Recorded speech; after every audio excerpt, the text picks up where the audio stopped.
भगवान परशुराम एक ब्राह्मण थे। भगवान विष्णु के छठवां अवतार परशुराम जी हैं और छोटी छोटी बात पर गुस्सा आ जाता था, लेकिन आचरण उनका क्षत्रियों जैसा था। ब्राह्मण पुत्र होते हुए भी परशुराम में क्षत्रियों के गुण थे। भगवान परशुराम ऋषि जमदाग्नि और रेणुका के पुत्र थे। इसके अलावा ऋषि जमदाग्नि और रेणुका के 4 पुत्र और थे। ऋषि जमदाग्नि को उनके क्रोध के लिए जाना जाता है। पौराणिक कथा के अनुसार महर्षि जमदाग्नि ने पुत्रेष्ट यज्ञ किया था, जिससे प्रसन्न होकर देवराज इंद्र ने उनकी पत्नी रेणुका को वरदान दिया था।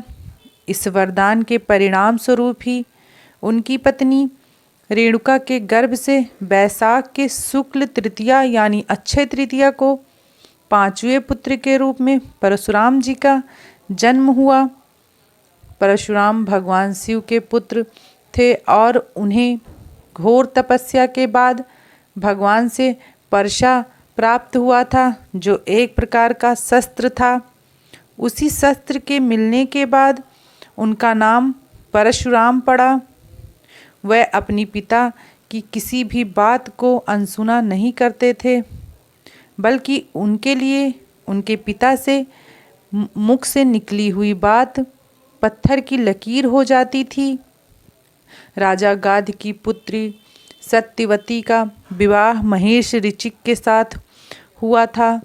सत्यवती के व्यवहार से प्रसन्न होकर एक दिन ऋचिक ने उसे तथा राजा गाध की पत्नी को पुत्र देने के लिए नियमित 2 चारु फल तैयार किए और उन्होंने सत्यवती को दोनों चारु फल देते हुए कहा कि एक तुम खाना और दूसरा अपनी माता को खिला देना।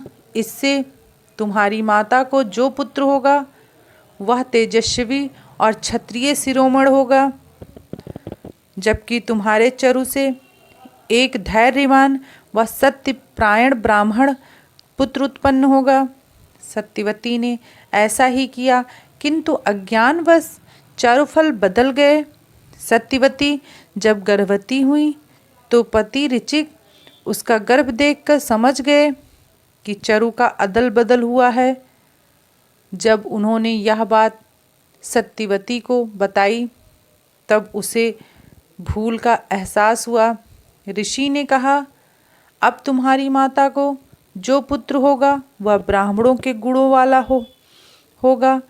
तेरा पुत्र ब्राह्मण होने पर भी क्षत्रिय गुणों वाला रहेगा और तेरी माता का पुत्र क्षत्रिय होने पर भी ब्राह्मणों की तरह आचरण करेगा।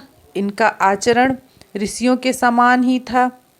नम्रता पूर्ण वचनों का सहारा लेकर परशुराम के क्रोध को शांत करने का प्रयास किया। मुनि जमदाग्नि के 4 पुत्र हुए, उनमें से परशुराम चौथे थे। इस प्रकार एक भूल के कारण भगवान परशुराम का स्वभाव क्षत्रियों के समान था। ऐसी और वीडियो देखने के लिए आप हमारे चैनल को ज़रूर सब्सक्राइब करें। वीडियो देखने के लिए आपका बहुत बहुत धन्यवाद।